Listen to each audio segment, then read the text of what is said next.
Primera plana. Carlos Herranz.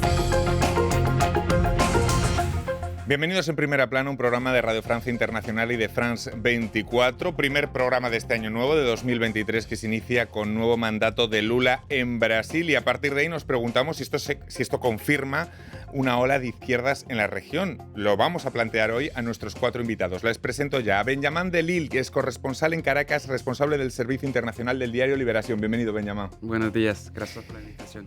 María José Zorrilla, politóloga, máster en Cooperación y Desarrollo en América Latina por el Instituto de Altos Estudios sobre América Latina. Bienvenida, María José. Muchas gracias, Carlos.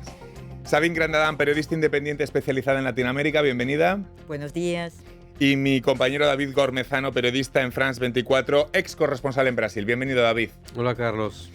2023 arranca con nuevo mandato del incombustible Lula en Brasil. Hoy nuestro asunto en Primera Plana.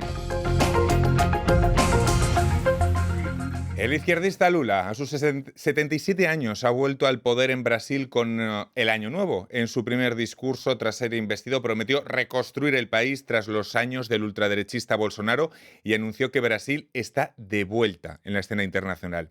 El nuevo mandato de Lula refuerza la tendencia de más gobiernos de izquierdas en la región, pero no parece una izquierda homogénea, sino con varios puntos de vista respecto a asuntos como la democracia. Recordemos también el año pasado el triunfo de Gustavo Petro, que se convirtió en el primer presidente de izquierdas en la historia de Colombia. A partir del caso de Lula, el último en llegar, vamos a poner luces de fondo para analizar si se trata de una tendencia o no tanto. Antes repasemos algunas portadas. Diario o Globo. Lula promete reconstruir el país de todos y democracia para siempre. Le Monde. Investido, Lula quiere verse como el presidente de la unidad. Desde Argentina, la Nación, Lula inició una nueva era con fuertes críticas al legado de Bolsonaro. Y en España, El País, las 5 primeras economías de América Latina están gobernadas por primera vez por la izquierda. Bueno, pues empecemos por el último en llegar al club. Lula inicia mandato en 2023. Benjamín, ¿qué destacaríamos de sus primeros pasos? ¿Qué señales ha enviado Lula en estos primeros pasos? Bueno, primero muestra que Brasil está de vuelta al mundo, va a salir de su isolación. Aislamiento, sí. Exactamente, y ya tiene previsto, creo, 3 visitas oficiales afuera, una en Argentina, primero al finales de enero, también en Estados Unidos y a Portugal. Y las primeras medidas que ha tomado son medidas para rechazar al legado de Bolsonaro, pero no tanto. O sea, tiene una posición bastante difícil porque tienen que cambiar las cosas que ha hecho Bolsonaro, pero sin mostrarse como en una oposición radical a lo que hizo, porque tiene un país polarizado, con muchos brasileños que no quieren a Lula y van a tener que gobernar con este país muy dividido. Claro, lo hemos visto en las portadas. María José, Lula promete reconstruir un país que parece irreconciliable. ¿Cómo va a hacerlo? Claro, yo creo que justamente el mensaje principal de Lula a nivel en Brasil va a ser justamente esto, la unidad. Como sabes, recordemos que esta campaña presidencial ha estado fuertemente polarizada, claro, por grupos de extrema derecha, los militares, de nuevo, este fantasma de regreso a la dictadura. Y por otro lado tenemos, claro, el grupo de Lula con un posicionamiento hacia una nueva izquierda. Y creo que justamente Lula va a tratar de, como dices, amistar este Brasil, estos 115 millones de brasileños a través de, por ejemplo, nombramientos de diferentes ministros. Esta semana Lula nombró 5 ministros afrodescendientes y 11 ministras mujeres, entre las cuales... es el máximo que ha tenido Brasil, ¿no? Exacto, entre las cuales una de ellas es la hermana de Mariel Franco. Entonces, hay de nuevo esta oportunidad de reconstruir la democracia en Brasil. Hay algunos temas vistos desde fuera, Sabine, en los que sí que parece que va a haber un cambio de tendencia. Uno, claro, es la Amazonía, ¿no? La Amazonía, yo diría que es el eje principal de Lula con su nuevo mandato y apoyándose en todos los países vecinos y en programas que van a llegar muy pronto de colaboración, especialmente con Colombia, porque se habló Lula tuvo una cita con Gustavo Petro. al día siguiente de su toma de posesión y decidieron organizar una cumbre para la Amazonía donde participarían los 11 países que tienen territorio amazónico. Y esa es una urgencia porque lo que encuentra Lula como situación en la Amazonía es peor de lo que tenía cuando tomó posesión en 2003, que logró revertir a lo largo de los años y que ahora fue completamente destrozado por la política de Bolsonaro. Mientras tanto, este eje prioritario de la Amazonía y de recuperar la biodiversidad, luchar contra la deforestación, se va a enfrentar a los gobiernos de ciertos estados amazónicos brasileños que están del lado de Bolsonaro, que están del lado de la explotación del agro, de mineral ilegal de la Amazonía. David, claro, es que este Brasil no es el mismo que el que entre 2003 y 2010 gobernó Lula. ¿En qué se va a diferenciar, por decirlo de alguna forma, Lula 1 de Lula 2? El Lula 1 era el candidato del Partido de los Trabajadores, con su historia, su trayectoria. Y el Lula del 2023 es el Lula de una coalición democrática que va de partidos de la extrema izquierda hasta partidos de la derecha conservadora. Cuyo primer objetivo era echar a Bolsonaro, pero ahora hace falta gobernar. Y ahora uno de los desafíos de Lula es de mantener esa coalición democrática unida sobre un tiempo largo, porque el Congreso brasileño está muy a la derecha. Y el peso de los diputados bolsonaristas o ex-bolsonaristas y de lo que los brasileños hablan del central, estos partidos que no son centristas, son muy vinculados a intereses del agronegocio o religioso. Oportunistas. Y muy oportunistas. Bueno, tienen la mayoría de 2/3 para provocar un nuevo impeachment, una nueva destitución de un presidente. Así que si Lula no mantiene la unidad de su coalición, tiene esa amenaza de destitución, como pasó con Dilma. Tremendo. Vamos a tener que estar muy pendientes de ello. Benjamín, ¿darán Lula y Petro una mayor proyección a América Latina en 2023 o al menos una mayor coordinación interna? Yo creo que los dos quieren realmente impulsar a una dinámica de cooperación regional más fuerte, que al final nunca realmente existió. La cosa es que los dos van a querer ser líderes de esa impulsión regional. Yo creo que Lula tiene un peso muy fuerte porque tiene ya experiencia, viene de otra generación y ya tiene esa figura del compromiso y eso creo que va a ayudar también en interno. Y Petro quiere impulsar otra visión, quizás una visión más actual de la izquierda. Vamos a ver cómo los dos pueden hablar, pueden tratar, y esa cumbre en Amazonas va a ser súper interesante sobre eso porque van a llegar muchos otros países como Venezuela y ese tema de Venezuela puede ser interesante en Y eso. normalmente Francia también. Y Francia Porque, también, sí, claro. tiene territorio amazónico. A ver, vamos a ver. María José, Sabín, misma pregunta. ¿Darán Lula y Petro una mayor proyección en 2023 a América Latina? Pues yo creo que justamente hay como Benjamín señala cierta competencia dentro de quién se va a volver la nueva figura o el nuevo líder de esta nueva izquierda en América Latina.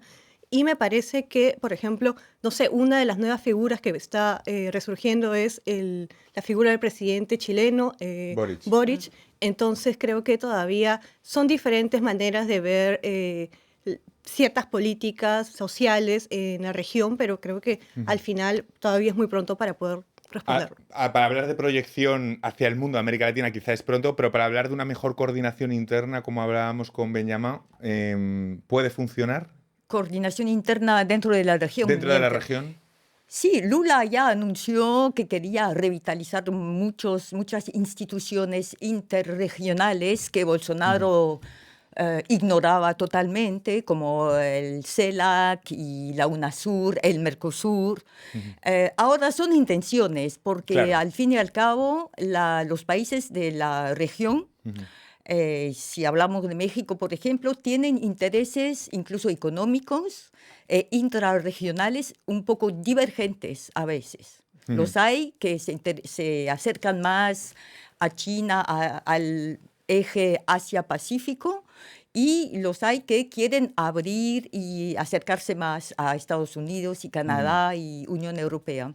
Como decía Benjamin, hay analistas que señalan que el único líder que tiene esa capacidad de unir a la región en desafíos comunes es Lula, aunque otros gobiernos quieran, no tienen el peso de Brasil ni la experiencia del presidente Lula. No sé si está de acuerdo, David.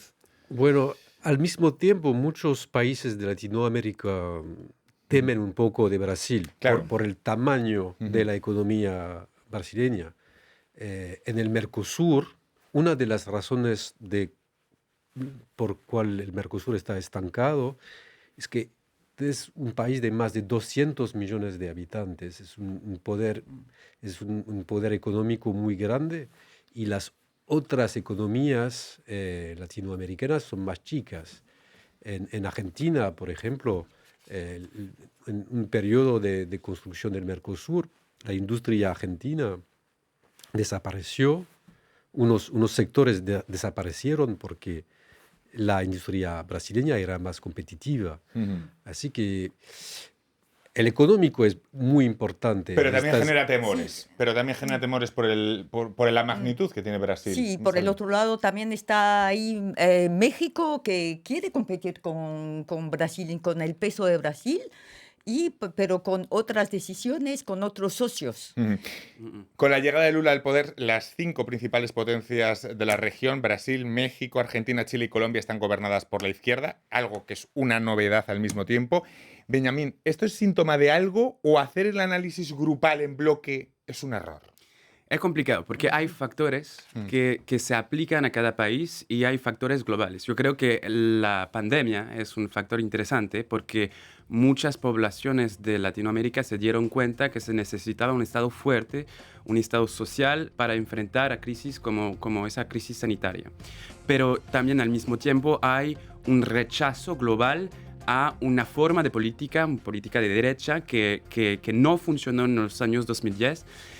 Y después hay también cosas realmente, bueno, que dependen de cada país. Por ejemplo, lo que pasó en Chile nace de un movimiento social. Claro. Lo que pasó en Brasil es una reacción al bolsonarismo. Lo que pasó en Colombia es diferente también. Una desestigmatización de la izquierda en Colombia. Es decir, son cosas distintas, ¿no? Claro, las realidades distintas. Esas dinámicas globales, yo creo que tienen mucho que ver con el económico, y después dinámicas internas de política de gestión social que son diferentes. Vamos a seguir analizando si se está produciendo o no una ola de izquierdas en América Latina con la llegada de Lula al poder, pero va a ser a vuelta de esta pequeña pausa. Hasta ahora.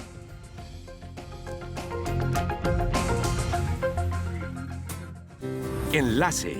Del Cono Sur a Norteamérica, de los Andes a Centroamérica.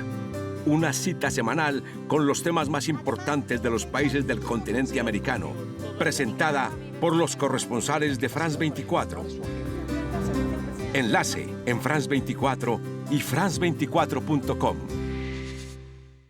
Seguimos en Primera Plana esta semana analizando, con la llegada de Lula al poder, recién estrenado mandato en 2023, si se está produciendo una ola de izquierdas en América Latina, y a partir de ahí si ese análisis se puede efectuar en bloque o no, o quizá no. Lo hacemos con Benjamin de Lille, es corresponsal en Caracas, María José Zorrilla, politóloga, Sabine Grandadán, periodista independiente, y David Gormezano, periodista de aquí de France 24, que fue corresponsal en Brasil. Antes de la pausa estábamos hablando con Benjamin que quizá hay algunas características, algunas cosas que sí que podamos analizar para toda América Latina como causas de esta ola de izquierdas, y luego hay realidades específicas de cada país. No sé si está de acuerdo María José, David, Sabine. Yo diría que hay otro elemento que contribuye a que haya una ola de izquierda en Latinoamérica, a pesar de que pienso que también es una cuestión de oportunidades, de alternancia.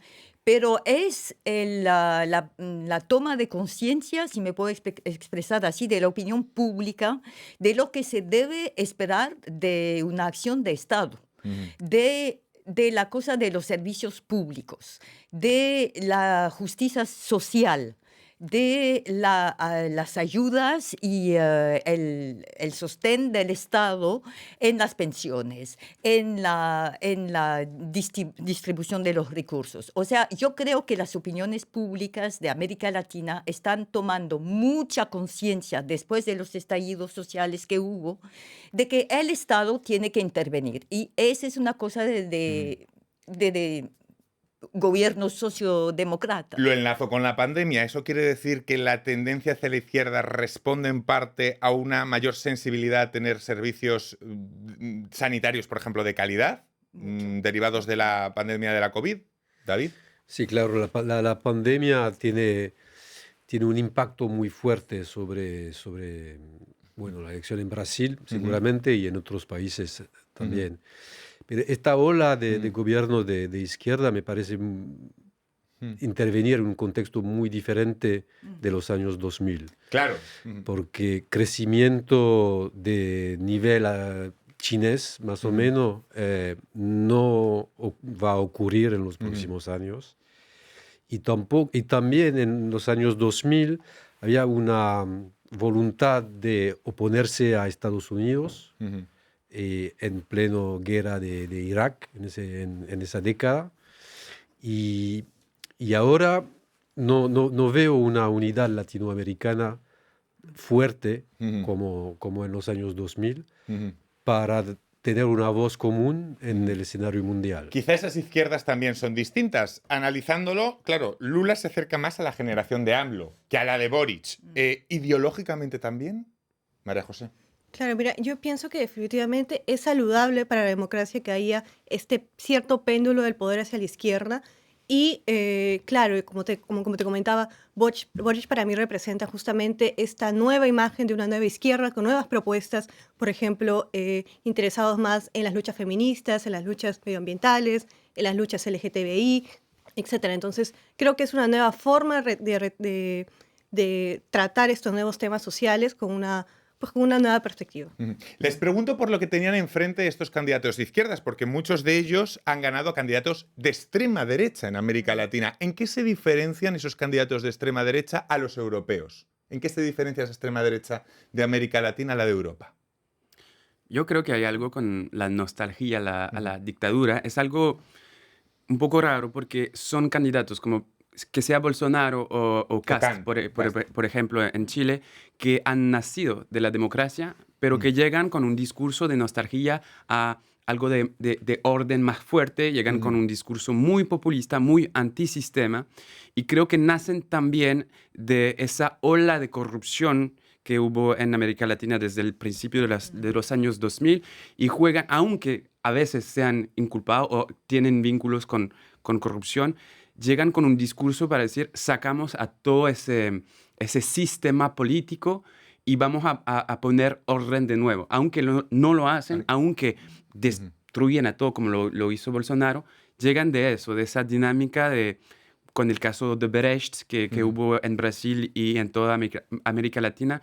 Yo creo que nacen de eso. No es realmente el mismo síntoma que Europa. Es algo muy latinoamericano. Porque el bolsonarismo, David, estamos de acuerdo, no se va a ir con la llegada de Lula. El bolsonarismo va a quedarse en Brasil, con o sin Bolsonaro. Y eso es muy interesante. Va a volver Bolsonaro de Estados Unidos en las próximas semanas, meses, va a quedarse ahí en Estados Unidos. El bolsonarismo sin Bolsonaro puede existir. ¿Con quién?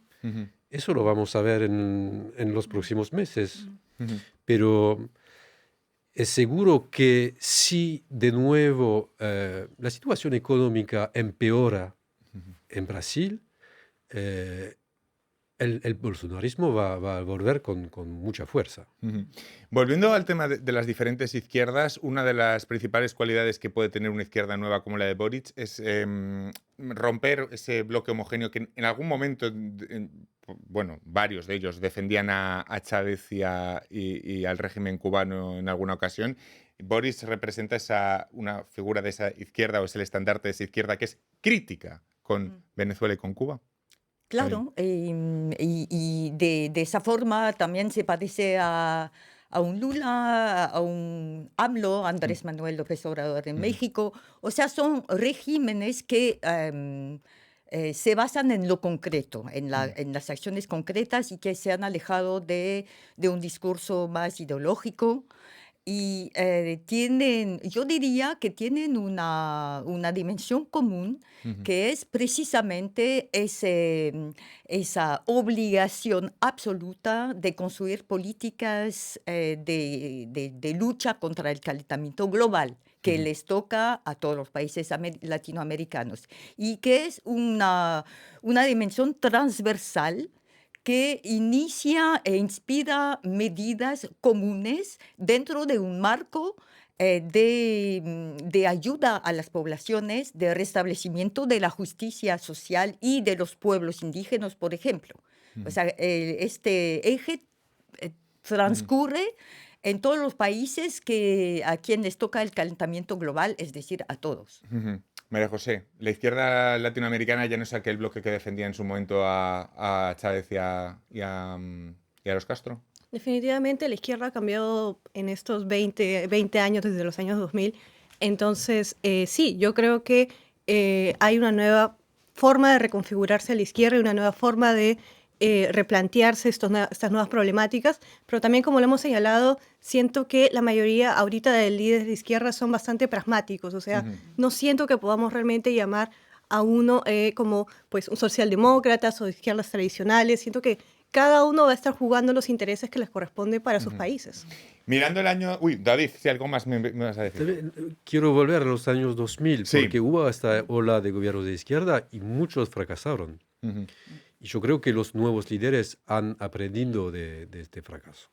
Y que las batallas culturales en los países latinoamericanos pensaban que las habían ganado y se dieron cuenta con la vuelta de una derecha aún más extrema que antes, que no, que la batalla cultural la izquierda no la ganó y que todavía...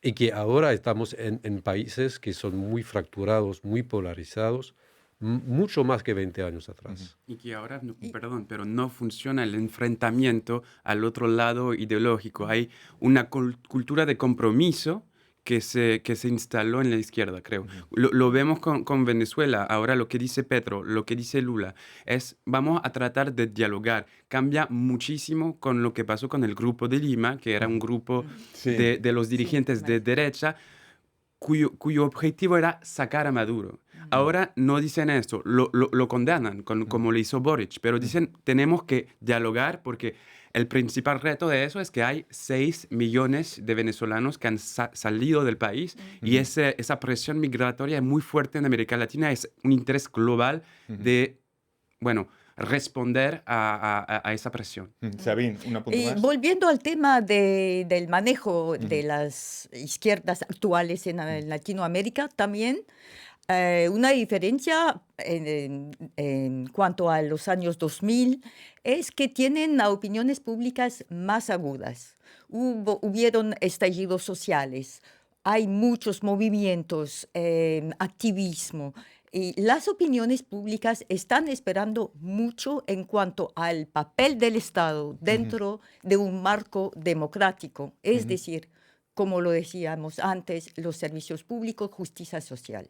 Me quedan muy pocos minutos, pero a modo de pinceladas, Agenda Política 2023 en América Latina. Vamos a estar pendientes de muchas cosas, pero entre ellas, muy importantes, las elecciones en Argentina. Te voy a preguntar, David, y también cómo van a continuar algunas crisis abiertas, como es el caso de la de Perú. ¿Cómo veis? Lo principal, en pinceladas, que tenemos que tener el ojo. Argentina, bueno... ¿Qué va a pasar en Argentina en 10 meses? Primero, en junio, los argentinos hay un sistema que se llama los pasos.